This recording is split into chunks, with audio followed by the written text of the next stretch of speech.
1장 12절에서 17절 보겠습니다. 신약성경 마태복음 21장 12절에서 17절.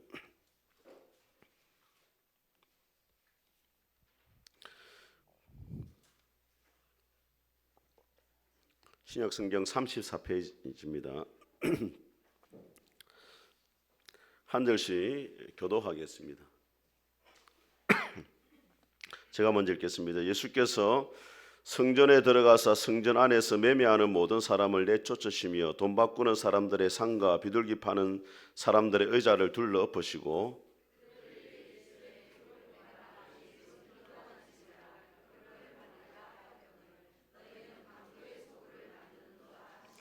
맹인과 전원자들이 성전에서 예수께 나오매 고쳐주시니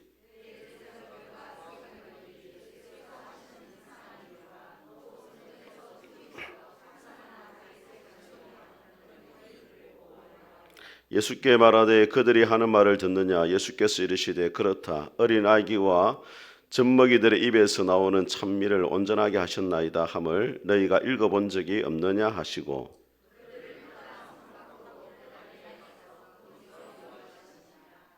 아멘.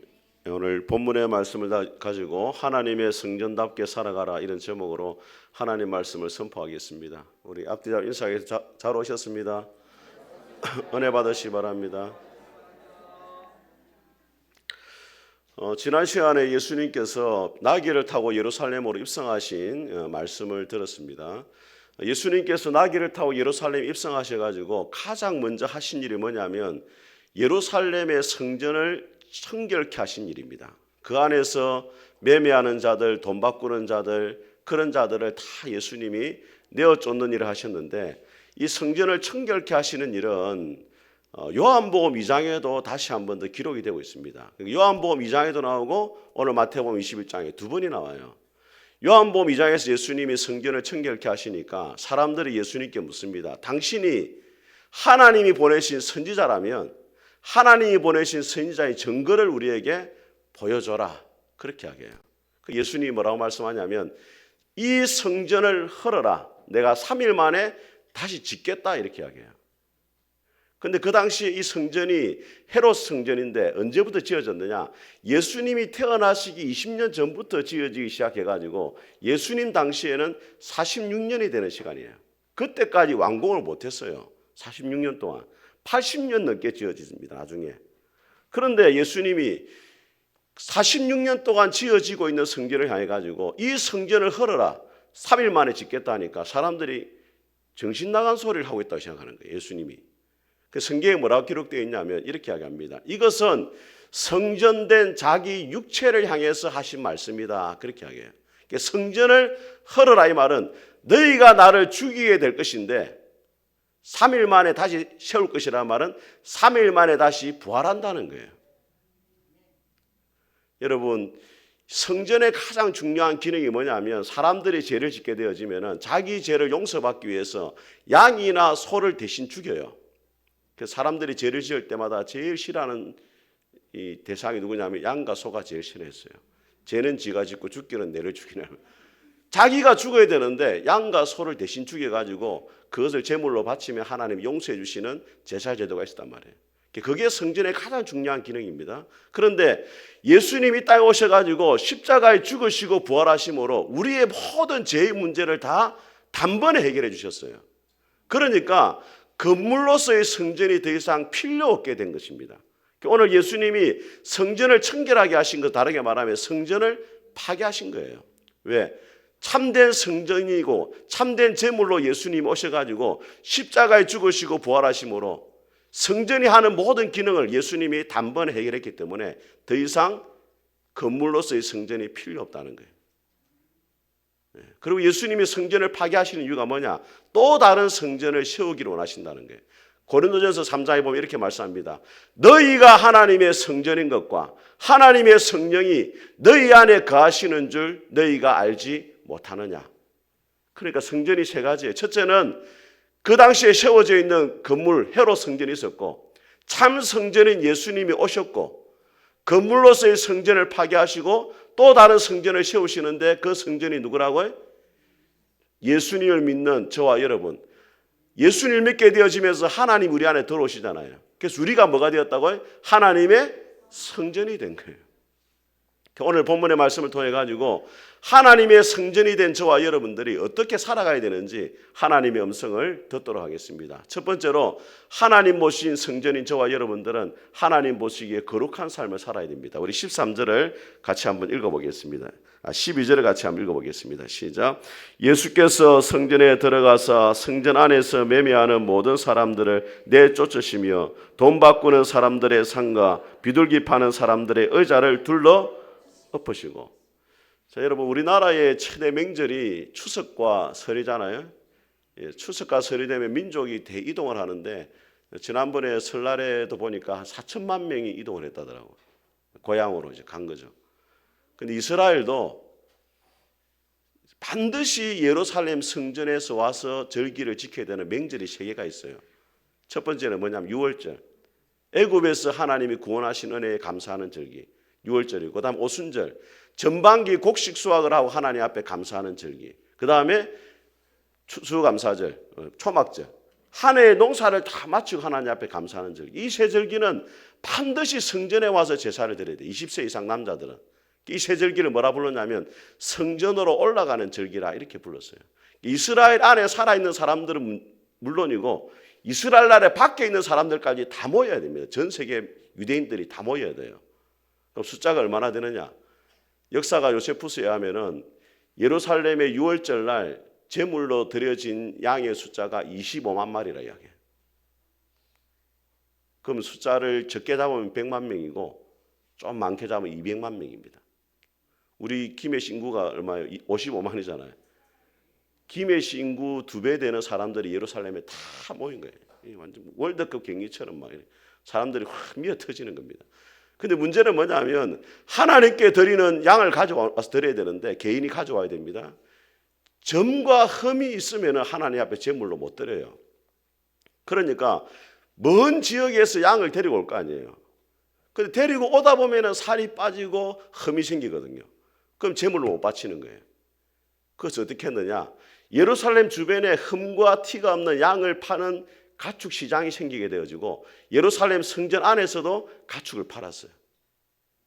근데 이 가축 시장은 누가 주관했느냐? 대제사장이 허락을 해줘야 돼요. 상권을 허락을 해줘야 돼요. 팔도록. 아무나 못 팔게 돼 있어요. 그 대제사장이 어떻게 했냐면 자기 상권을 보호하기 위해서 자기 집에서 가져온 양이 있잖아요. 그럼 불합격 판정을 내려버리는 거예요. 그럼 어떻게 해야 돼요? 가축 시장에서 양을 사야 돼요. 그럼 양이 비싸겠어요? 싸겠어요? 아유, 여러분 참 욕심이 많으시네. 그러니까 여러분 같이 욕심이 많으니까 비싸게 판단 말이에요. 그 상인들은 또 그 자리를 얻기 위해서 대제사장에게 뇌물을 주는 거예요. 그래서 이 예루살렘 성전 전체가 도둑놈 소굴이 되어버린 거예요. 이해가 되십니까, 여러분? 네.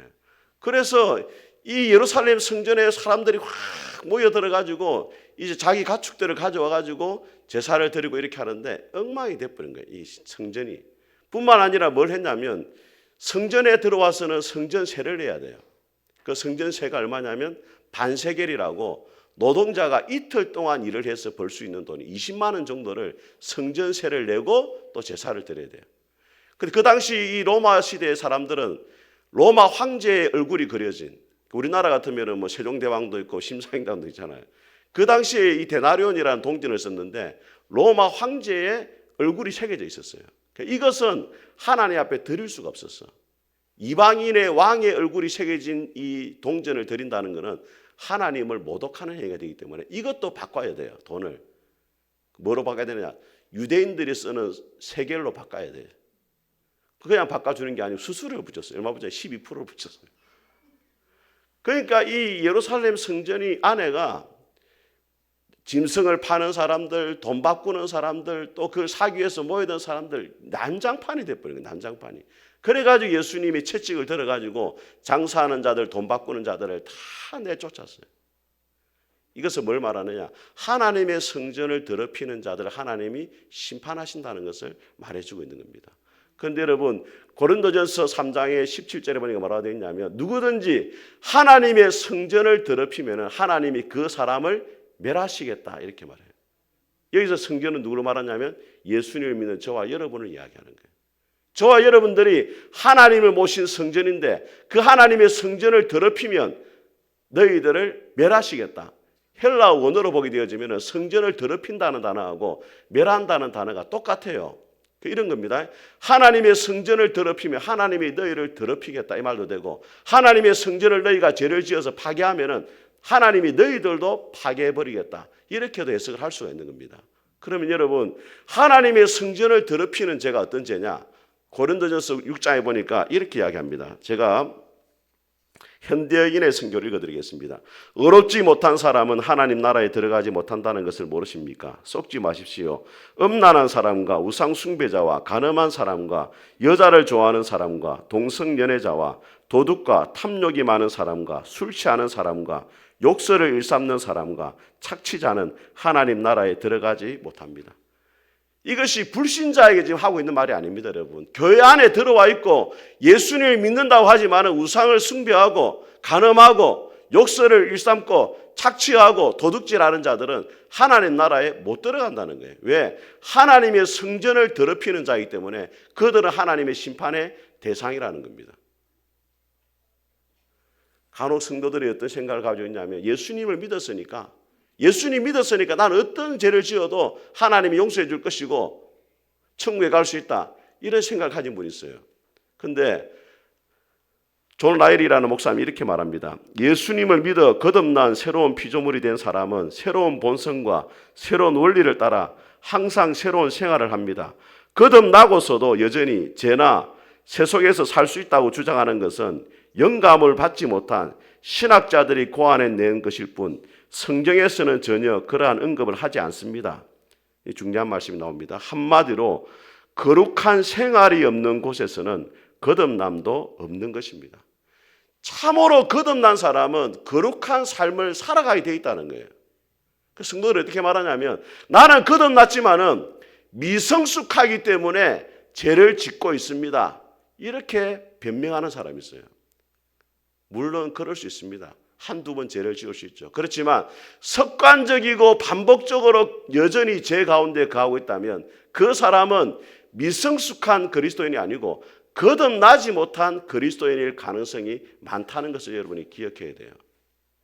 여러분 스스로 나는 습관적이고 반복적인 죄를 짓고 있지만은 미성숙하기 때문에 이렇게 하고 있다라고 착각하다가 나중에는 지옥문 앞에 서게 되는 것입니다. 그렇다면 여러분, 거듭나지 못한 사람과 미성숙한 그리스도인을 어떻게 분별하겠어요? 오스왈드 스미스 목사는 이렇게 말합니다.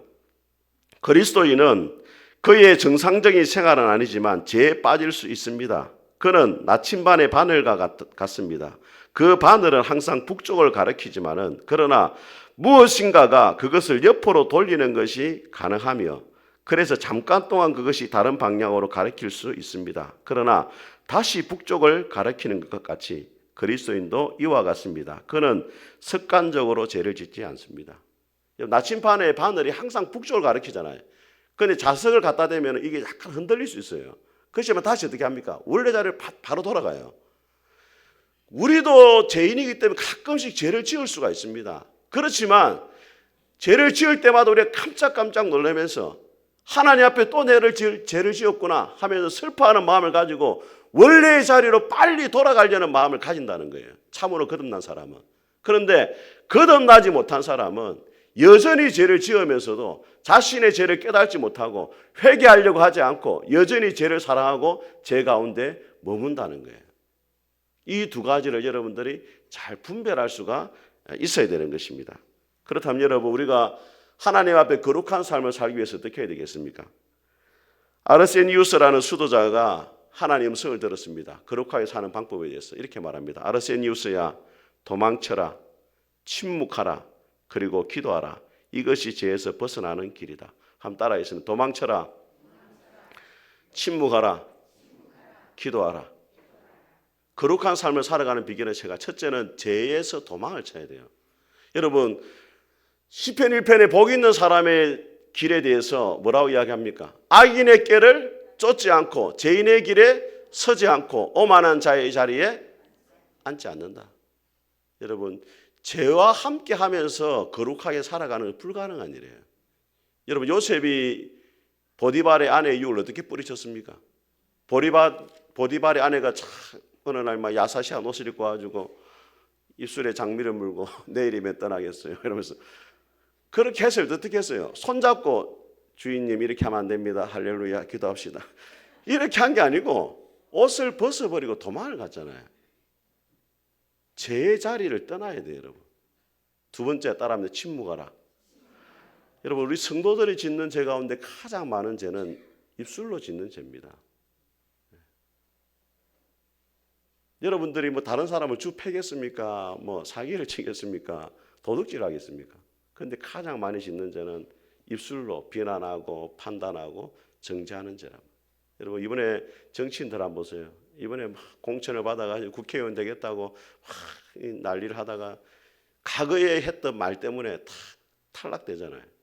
하나님이 여러분의 과거에 했던 말을 다 녹음시켜가지고 천국 문 앞에 왔을 때 틀어주면은 공천 탈락돼 버려요. 천국 탈락. 10편 19편에 뭐라고 이야기합니까? 내 입술의 모든 말과 마음의 생각까지도 하나님 앞에 연락되기를 원합니다. 세 번째는 뭐예요? 기도하라지. 기도하라. 여러분, 어둠을 이기는 비결은 빛 가운데 가는 거예요. 어둠을 아무리 손으로 이렇게 몰아내는 게 아니고 여러분이 어두운 방에 들어갔을 때 스위치를 탁 켜면 빛이 오잖아요. 그럼 어둠은 자연스럽게 물러가요. 하나님 앞에 기도하고 하나님을 가까이 하면 자연스럽게는 죄와 멀어지는 거예요. 요한복음 8장에 가늠하다 현장에 잡힌 여인에게 예수님이 말씀합니다. 나도 너를 정죄하지 아니하노니 가서 다시는 죄를 짓지 말라. 그렇게 말하죠. 그 다음 예수님이 뭐라 말씀하세요? 나는 세상의 빛이니 나를 따르는 자는 어둠에 거하지 아니하리라. 가서 다시는 죄를 짓지 말라 이것만 말씀한 게 아니고 네가 다시는 죄를 짓지 않겠다고 결단해도 네 의지로 안 되니까 세상의 빛으로 오신 나 예수를 가까이 하라는 거예요. 그러면 다시는 네가 어둠에 머물지 않을 것이다. 저는 우리 푸른숲교회 모든 성도들이 하나님의 성전된 자로서 하나님 보시기에 거룩한 삶을 살아갈 수 있기를 주님의 이름으로 축복합니다. 두 번째로 하나님의 성전된 우리 날마다 하나님을 만나는 일에 힘을 써야 됩니다. 13절을 같이 한번 읽어보겠습니다. 시작. 그들에게 이르시되 기록된 바 내 집은 기도하는 집이라 일컬음을 받으리라 하였거늘 너희는 강도의 소굴을 만드는도다 하시니라. 여러분, 당시 이스라엘 성전의 구조가 어떻게 됐냐면 이 성전 안으로 들어가면은 뜰이 나와요. 큰 뜰이 나오는데 이 뜰이 뭐냐면 제일 먼저 만나는 장소가 이방인들이 올 수 있는 뜰이 있어요. 이방인들. 성전 안에도 이방인들이 들어올 수 있습니다. 그런데 이 어느 정도 공간이 딱 지나면은 이 벽을 딱 쌓아놨어요. 이방인들이 그 벽 너머로 못 가요.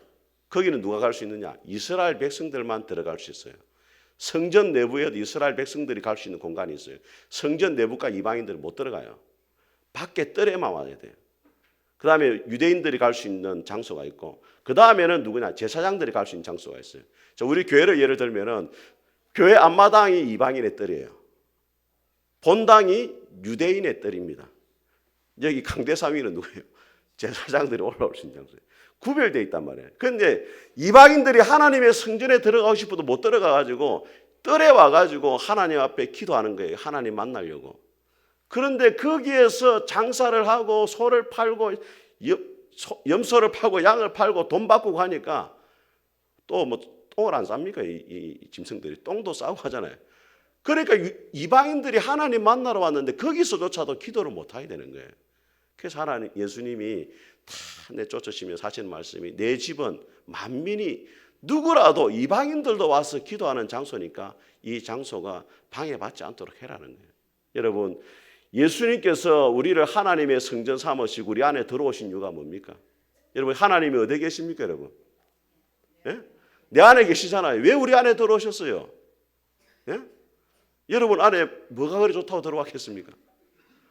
여러분을 그렇게 친밀히 만나고 싶어서 오신 거예요. 믿습니까, 여러분? 여러분을 그렇게 가까이 하고 싶어서 여러분이 와 계신단 말이에요. 어제 연지공원에 갔더니 봄이 왔잖아요. 얼마나 사람들이 애들 데리고 막 애 새끼 데리고 강아지 새끼 데리고 막 이렇게 오는지.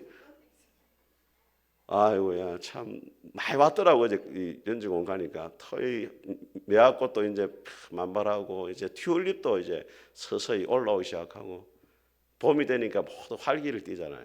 여러분 아가서 2장에 보게 되어지면은 봄에 대해서 이렇게 말합니다. 겨울도 지나고 비도 그쳤고 지면에는 꽃이 피고 새가 노래할 때가 이르렀는데 비둘기 소리가 우리 땅에 들리는구나. 무화과 나무에는 푸른 열매가 익었고 포도나무는 꽃을 피워 향기를 토하는구나. 나의 사랑 나의 어여쁜 자야 일어나 함께 가자. 바위 틈 낭떠러지 은밀한 곳에 있는 나의 비둘기야 내가 네 얼굴을 보게 하라. 네 소리를 듣게 하라. 네 소리는 부드럽고 내 얼굴은 아름답구나. 봄이 되면은 개운에 움츠렸던 나무들이 잎을 피우고 꽃을 피우고 향기를 토해내는 것처럼 주님과 우리와의 사이에서도 이 봄이 되었으니까 나의 사랑 나의 어여쁜 자야 일어나 함께 가자. 나로 네 얼굴을 보게 하라. 네 목소리를 듣게 하라. 친밀한 하나님과의 관계가 다시 회복되기를 원하시는 그 하나님의 말씀을 우리가 들을 수 있어야 돼요. 봄에 여러분이 뭘 생각해야 되느냐? 봄 처녀만 생각하면 안 되고 여러분 안에 계시고 여러분과 친밀한 사귐을 누리기 원하시는 하나님을 생각해야 돼요. 경제학자인 노리나 히처가 이렇게 말했습니다. 나는 접속한다, 고로 존재한다. 현대 시대를 한마디로 말하면 접속의 시대라 말했어요. 여러분 우리가 그렇잖아요. 눈만 뜨면 스마트폰 들고 카톡 접속하고 유튜브 접속하고 또 뭐 뉴스 접속하고 또 청년들은 또 게임 접속하고 막 하잖아요.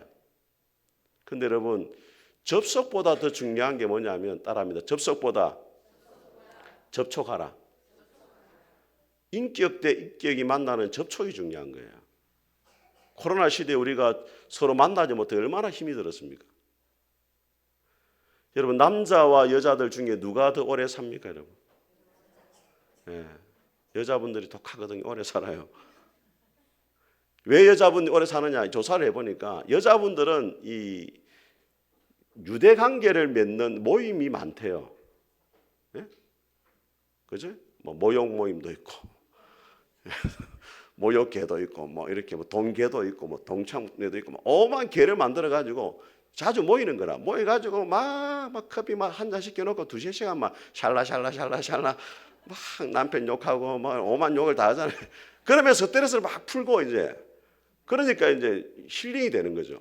그 남자들 어떻느냐? 결혼하기 전에는 그런 모임을 가진대요. 이렇게. 그런데 결혼하고 나면은 아내에게 의존한대요. 아내와 유대 관계를 가지는 거예요. 그래서 여러분 할아버지 할머니들 중에 할머니가 일찍 돌아가시면은 할아버지들이 2-3년 안에 돌아가세요. 그 인간적인 유대 관계를 맺을 사람이 없어가지고 그렇게 되는 거예요. 그런데 인격 대 인격이 만나는 접촉보다 더 중요한 것은 하나님과 접촉을 해야 돼요. 여러분 우리가 쉽게 하나님의 이름을 부르고 하나님을 만나잖아요. 그런데 하나님이 그 일을 위해서 우리에게 지불하신 대가가 엄청나다는 것을 기억해야 돼요. 베드로전서 3장 18절 이렇게 말합니다. 그리스도께서도 한 번 죄를 위하여 죽으사 의인으로서 불의한 자를 대신하셨으니 이는 우리를 하나님께로 인도하기 위해서라. 하나님과 우리가 다시 접촉할 수 있기 위해서 하나님이 어떤 희생을 치르셨느냐? 예수 그리스도를 십자가에 죽이기까지 하면서 하나님과 저와 여러분의 관계를 회복시켜 놨단 말이에요. 그렇게 놀라운 희생을 하셨는데도 문제는 저와 여러분들이 하나님을 만나고 하나님 앞에 나아가는 일에 너무나 열심을 내지 않는다는 거예요. 하나님은 아들을 주기까지 하면서 여러분과 접촉하기를 원하시는데 여러분에게는 그런 하나님의 간절한 마음이 없더라는 거예요. 여전히 여러분은 접속하는 데는 열심을 내고 있지만 하나님과 접촉하는 데는 게으르게 살아가고 있더라는 거예요. 그래서 계시록 3장에 예수님이 말씀하십니다. 내가 문 밖에 서서 두드리노니 누구든지 내 음성을 듣고 문을 열면 내가 그에게로 들어가서 그와 더불어 먹고 그는 나와 더불어 먹으리라. 예수님이 왜 문 밖에 서 있습니까 여러분? 여러분은 예수님이 관심을 두지 않으니까. 여러분 안에 들어와 계신 예수님이 여러분 문 밖에 서 있는 것과 같은 자리에 지금 서 있다는 거예요. 문을 열어주기를 애타게 기다리고 있다는 거예요. 저는 우리 푸른숲교회 모든 성도들이 하나님을 모신 성전으로서 하나님과 접촉하는 일에 더 많은 시간을 가질 수 있게 되기를 주님의 이름으로 축복합니다. 세 번째로 하나님의 성전에 우리가 하나님께 영광을 돌려야 됩니다. 여러분, 최초에 세워진 성전이 솔로몬의 성전을 세웠어요. 열왕기하 8장에 보게 되어지면 솔로몬이 성전을 세운 다음에 봉헌을 했습니다. 하나님 앞에 올려드리는데 어떤 일이 있었느냐? 성전 안에 구름이 꽉 찼어요. 구름은 뭘 상징하냐면 하나님의 임재와 영광을 말하는 거예요. 성전이 어떤 곳이냐면 하나님이 임재하시고 하나님의 영광이 함께 하시고 하나님의 영광을 받으시는 장소예요. 여러분들 우리 교회를 위해 기도할 때, 여러분이 예배를 위해서 기도할 때마다 이렇게 기도해야 돼요. 하나님, 오늘도 주의 백성들이 주의 이름을 모이는데 하나님의 임재가 가득하고 하나님의 영광 이곳에 충만하기를 원합니다. 제가 여러분 예배를 위해 기도할 때마다 늘 생각하는 그 장면이 있어요. 예수님이 세례를 받으실 때, 예수님이 세례 받으실 때 어떻게 됐습니까? 하늘의 문이 열렸어요. 하늘의 문이 열리고 성령님이 예수님에게 임하셨단 말이에요. 그래서 제가 기도합니다. 하나님, 오늘도 우리 교회 성도들 예배를 드리는데 하늘의 문이 열리게 하시고 하나님의 성령이 우리 가운데 임하기를 원합니다. 그게 하나님의 성전이었어요. 그런데 시간이 지나면서 이 사람들이 하나님을 만나는 일에 게을리하고 하면서 우상을 섬기기 시작하는데 하나님의 임재가 가득해야 될 성전에다가, 이 성전 안에다가 우상을 세워놓고 성전 벽에다 우상 그림을 다 그려놓고 하나님을 예배하는 게 아니라 우상을 섬기기 시작했어요. 결국 어떻게 됩니까? 하나님이 성전에 떠나버려요. 바벨론이 쳐들어와가지고 성전을 무너뜨리고 불태워버립니다. 하나님이 떠나니까 건물밖에 남는 것이 아니에요. 성전이 하나님의 영광 받으시는 장소가 아니라 이방인의 발에 짓밟히더라는 거예요. 그런데 여러분, 마태복음 5장에 보면 예수님이 이렇게 말씀합니다. 너희는 세상의 빛과 소금이다 하면서 이렇게 말씀해요. 소금이 만일 그 맛을 잃으며 무엇으로 짜게 하리요? 다만 밖에 버리워져 사람의 발에 밟힐 뿐이다, 이렇게 말해요. 우리가 하나님의 성전으로서 하나님의 영광을 위해 살지 않으면 세상 사람들에게 비난과 조롱을 받고 밟힌다는 거예요. 반대로 마태복음 5장 예수님이 이렇게 또 말씀합니다. 너희 빛을 사람 앞에 비치게 하여 저희로 너희 착한 행실을 보고 하늘에 계신 너희 아버지께 영광을 돌리게 하라. 우리의 행위가 세상 사람들에게 짓밟히는 그런 행위가 아니라 착하고 선한 행실을 통해 가지고 하나님께서 영광을 받으시는 삶을 살아가라는 거예요. 그게 하나님의 성전된 저와 여러분이 해야 될 일입니다. 우리를 통해서 누가 영광을 받으신다? 하나님이 영광을 받으셔야 돼요. 여러분, 100년 전만 해도 기독교가 처음 들어왔을 때 이 예수교가 아주 세상으로부터 멸시를 받았어요. 왜? 조상 제사를 안 드렸거든. 부모 형제도 모르고 인륜을 저버리는 종교라고 멸시를 받았어요. 그런데 어느 날 유교인들, 그 당시 다 유교를 믿었잖아요. 유교인들이 예수 믿는 사람을 뭐라 부르기 시작했냐면 성도라 부르기 시작했어요. 성도라는 말은 성스럽다, 우리와는 다른 사람들이다, 그렇게 부르기 시작했어요. 교인들을. 왜 그렇게 불렀느냐? 이전에 전염병이 많이 돌았잖아요. 여름 되면. 전염병이 돌면 문제가 뭐냐면 사람이 죽어도 장례를 사람들이 치러주기를 거부하는 거예요. 왜? 자기가 옮을까 봐. 그런데 여름 되면은 썩는 냄새가 진동을 하거든요. 그런데 어느 날부터 이 연병 걸린 사람들을 장례 치료주는 사람들이 있다는 것을 소문이 나기 시작해요. 유교인들이 밤에 몰래 가보니까 야소교인들, 예수 믿는 사람들이 송장을 씻겨가지고 옷을 입혀가지고 장례를 치러주는 거예요. 그때부터 유교인들이 예수 믿는 사람을 뭐라 불렀느냐? 성도라 불렀어요. 오늘 개역 성경에 보면 한글 번역할 때 뭐라 부릅니까? 성도라고 번역되어 있잖아요. 이게 그런 배경에서 나온 거예요. 성스러운 사람들이다, 우리와는 차원이 다른 사람들이다, 그렇게 불렀단 말이에요.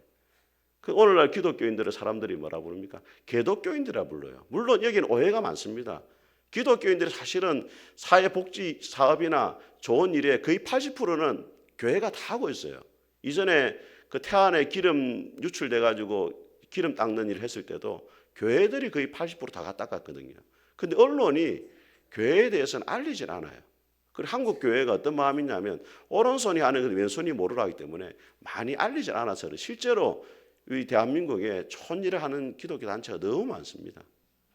우리가 어떻게 살아가냐에 따라 가지고 우리가 기독교인이라 부르기도 하고 세상으로부터 성도라 부르기도 한다는 것입니다. 사랑하는 성도 여러분, 오늘 하나님께서 우리에게 하나님을 모신 성전으로 우리가 어떻게 살아가야 되는가를 말씀하십니다.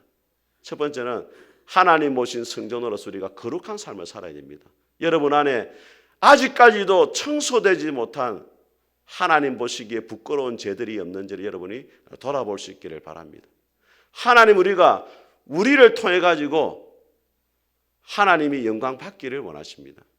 여러분의 삶 가운데 정말로 하나님 보시기에 영광 받을 만한 그런 삶을 살아가고 있는지 여러분이 한번 돌아볼 수 있기를 바랍니다. 우리 푸른숲교회 모든 성도들이 하나님 모신 성전으로서의 삶을 살아감으로 하나님을 기쁘시게 할 수 있기를 주님의 이름으로 축복합니다. 우리 다 같이 찬송하겠습니다. 십자가의 길 순교자의 삶 찬송하겠습니다.